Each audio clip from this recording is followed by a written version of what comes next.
Muy buenos días, estudiantes de Dynamic Junior. Les habla el profesor Marco Antonio Aurevreche y estamos en el curso de razonamiento verbal.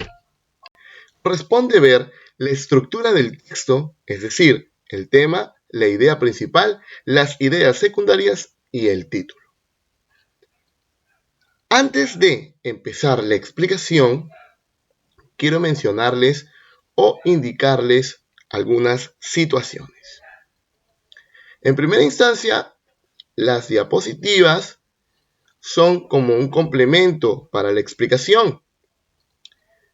Tú ya tienes en tu libro la teoría. Después de mi explicación, sería bueno que le des un repaso a la página número 4, que es el tema en mención. Después de mi explicación, atento porque vas a tener que leer unos textos que te voy a indicar más adelante para que luego hagamos una interacción así como el día de ayer. Sin más que decir por el momento, vamos a empezar. En primera instancia, tenemos que ver qué es un texto. Un texto es un conjunto de ideas que giran alrededor de una temática, de un tema en particular. Un texto tiene que reunir algunas condiciones básicas. Por ejemplo, tiene que tener cohesión, es decir, tiene que tener enlaces, conectores, por decirlo así, referencias. Es decir, las oraciones, los enunciados tienen que estar en armonía, conectados unos entre otros. La coherencia significa que debe haber una lógica de acuerdo al tema que en este caso el emisor o el autor ha decidido plantear. La intención o el propósito del autor y la adecuación, es decir, cómo se manifiesta el texto de acuerdo al contexto que nosotros vamos a emplear. Recuerda que hay muchos tipos de textos.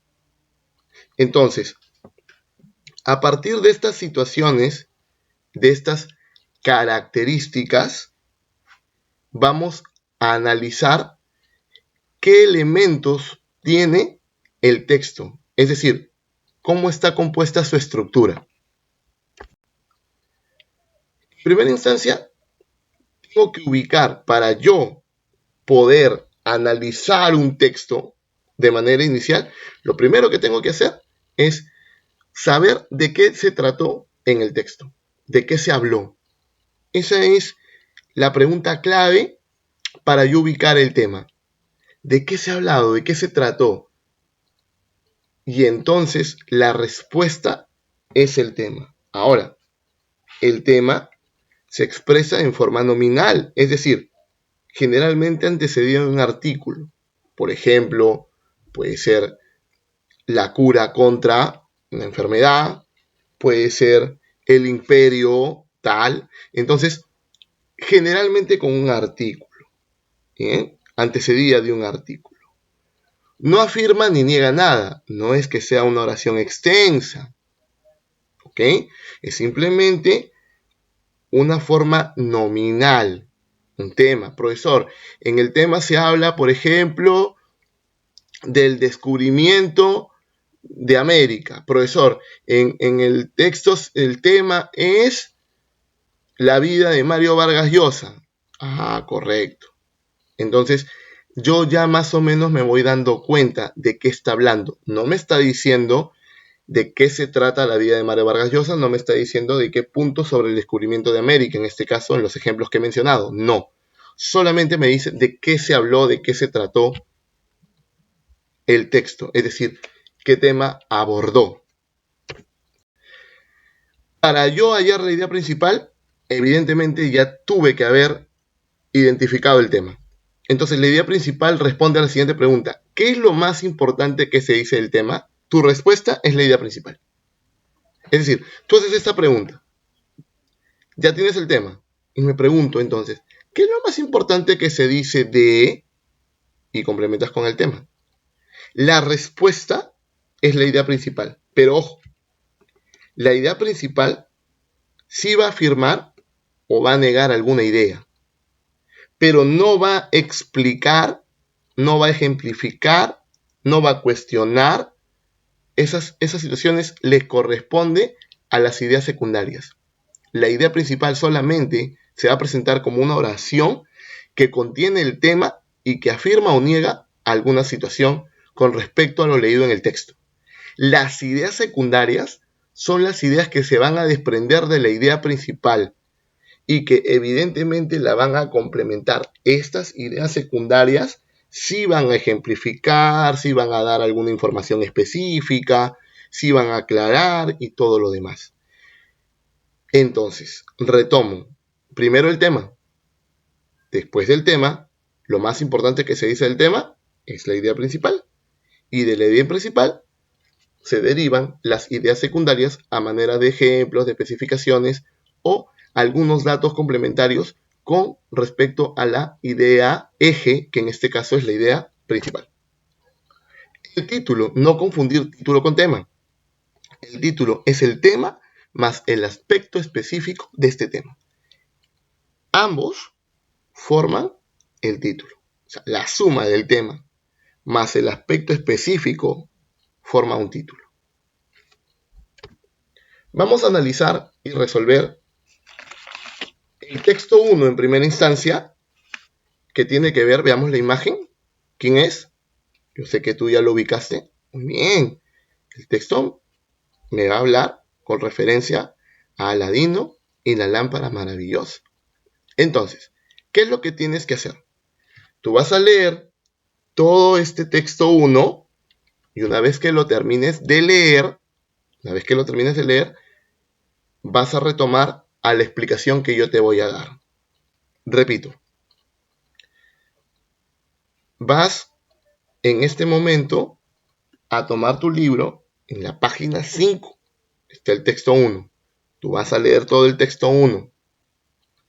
Una vez que lo terminas de leer, ahorita supongo que vas a hacer una pausa al video, o de repente lo que vas a hacer es que el video siga y de repente tú vas a ir leyendo y luego vas a retroceder, como desees. Pero lo importante es que al terminar el texto 1, al terminar de leerlo, tú vas a seguir estas indicaciones que yo te voy a dar en este preciso instante. Quiere decir, terminas y retomas lo que yo te estoy diciendo. Entonces, asumiendo que tú ya has hecho lo que te he pedido, ya terminaste de leer el texto 1, tómate tu tiempo, vamos a analizar las preguntas. Pregunta número 1 dice, ¿cuál sería el título más apropiado? Y la respuesta ya está, ya tiene la resolución. La clave, me dice, es la C. Y me explica el libro, puesto que menciona el tema central y sus características específicas, y su característica específica.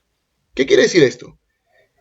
Que si el título es El cuento popular de Aladino y la lámpara maravillosa, si ese es el título, El cuento popular de Aladino y la lámpara maravillosa, entonces yo tengo que desprender cuál es el tema. Y hay una pregunta, la 4, que me dice, ¿cuál es el tema central del texto? Entonces, con ayuda de la pregunta 1, yo voy a resolver la pregunta 4. Y la pregunta 4 sería Aladino y la lámpara maravillosa. Y tú dirías, ¿por qué, profesor?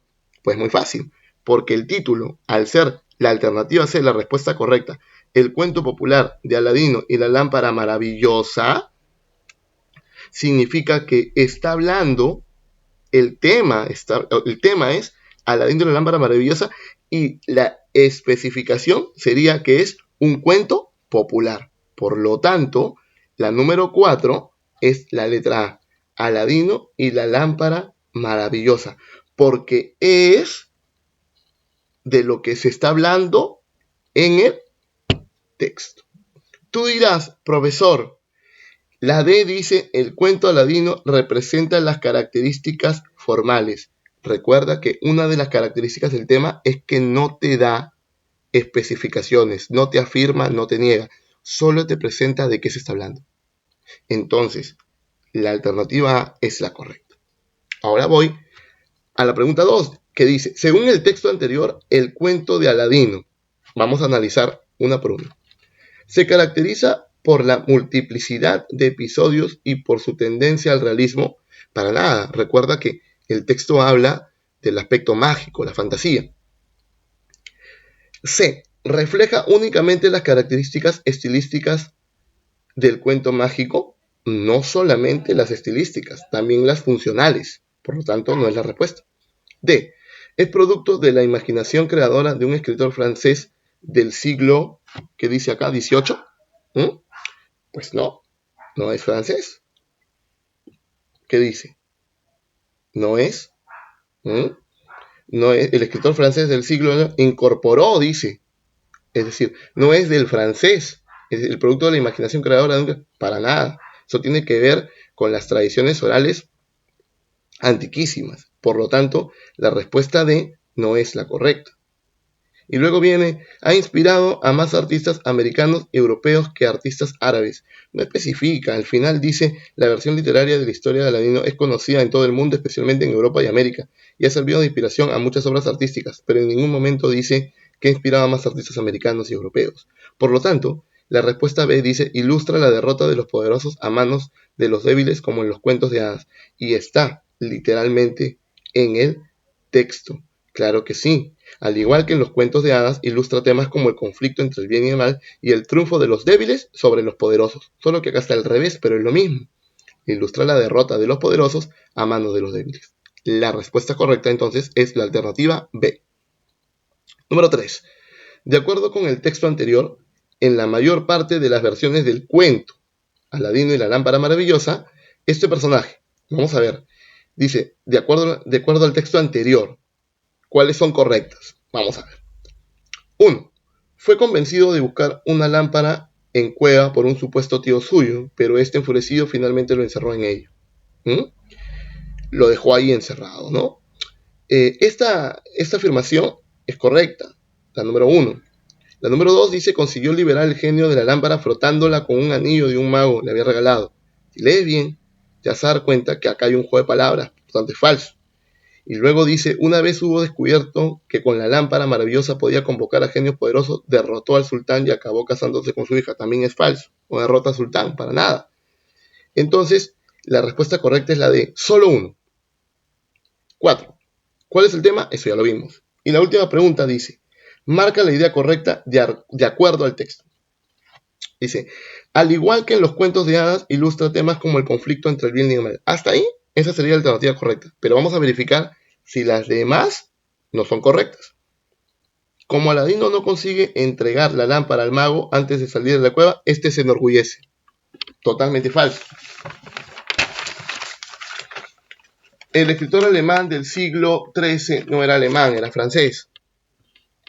El cuento de Aladino refleja las características formales, estilísticas y funcionales de la poesía. No estamos hablando de poesía.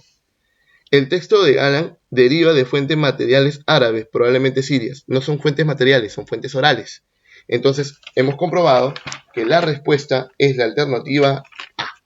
Y con eso hemos terminado el texto 1. Ahora vamos al texto 2.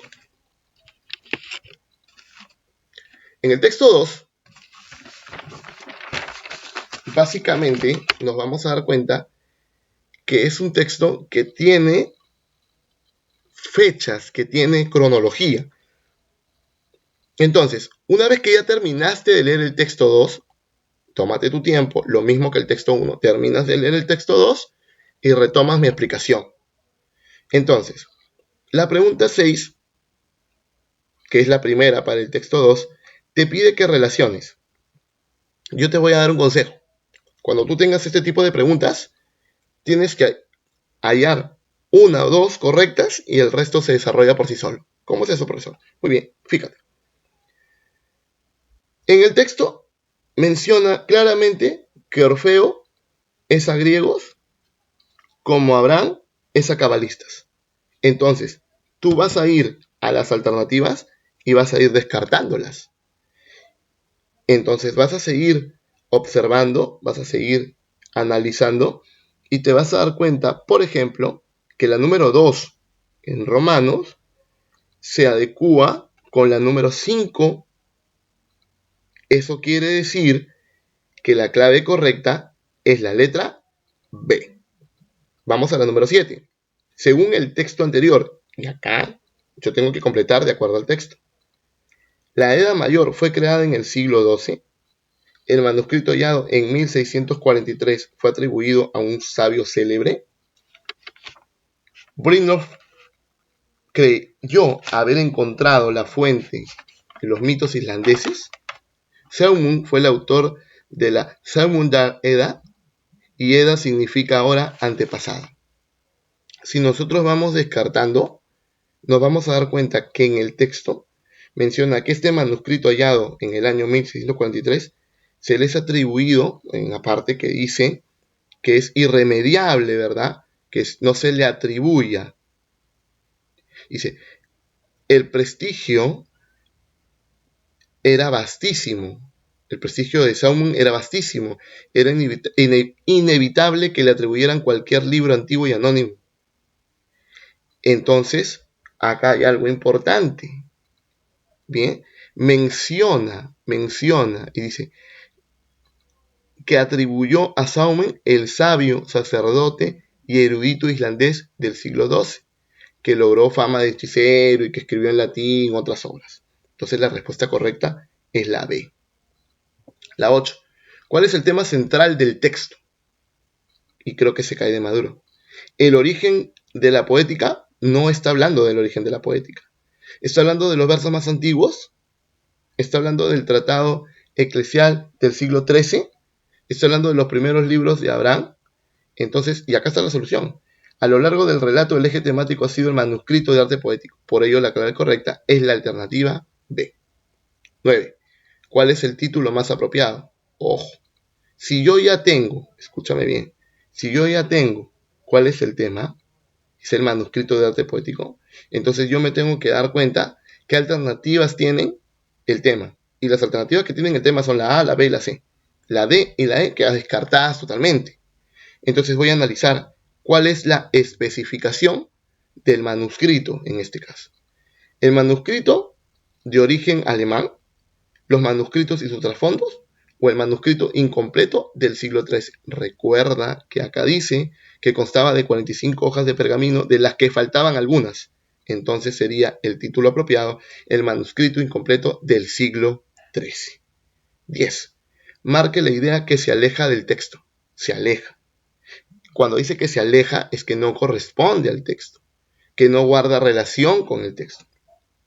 Y en ese entender, la alternativa A, B, D y E corrobora eso en tu texto. Sí menciona A, que en 1643 llegó a manos del obispo islandés. Eso sí menciona.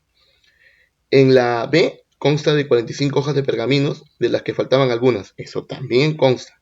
El prestigio de Saumund era vastísimo. También. Y desde el siglo XIII se llama Sonora Edda, prosaica o Edda menor. Y eso, aunque no está textualmente escrito, al final dice lo siguiente: desde entonces, valga la redundancia, es correcto decir que sí está cercano al texto la alternativa E. Por lo tanto, la única alternativa que se aleja de lo mencionado en el texto es la C. Hasta ahí, muchachos, hemos acabado el texto 1 y 2. ¿Qué es lo que tienes que hacer para cuando nos reencontremos en la interacción? Tienes que leer el texto 3 y el texto 4. Y puedes resolver, claro está, las preguntas de estos textos. Si no puedes resolver porque no te va a alcanzar el tiempo, me basta con que lo leas para que en la interacción podamos nosotros coordinar, podamos establecer cuáles son las alternativas correctas. Si lo avanzas y te equivocas, no hay ningún problema. ¿Cómo vas a saber si te equivocaste? Pues cuando vas a interactuar conmigo. Y si lo has hecho bien, entonces te darás cuenta que vas por buen camino con respecto a la comprensión. Pero no te preocupes, repito, no es tampoco indispensable que termines de la pregunta 11 a la pregunta 20. Puedes ir avanzando. Lo que sí es indispensable es que leas el texto 3 y el texto 4. Después de ver y analizar todo este material y de ya haber completado el texto 1 y 2, de haber resuelto las preguntas con la orientación que yo te he dado, nos encontramos, yo le voy a informar al profesor José Luis a qué hora nos encontramos en la interacción, pero tienes que llegar ya habiendo leído, repito, importante, el texto 3 y el texto 4. Éxitos y bendiciones.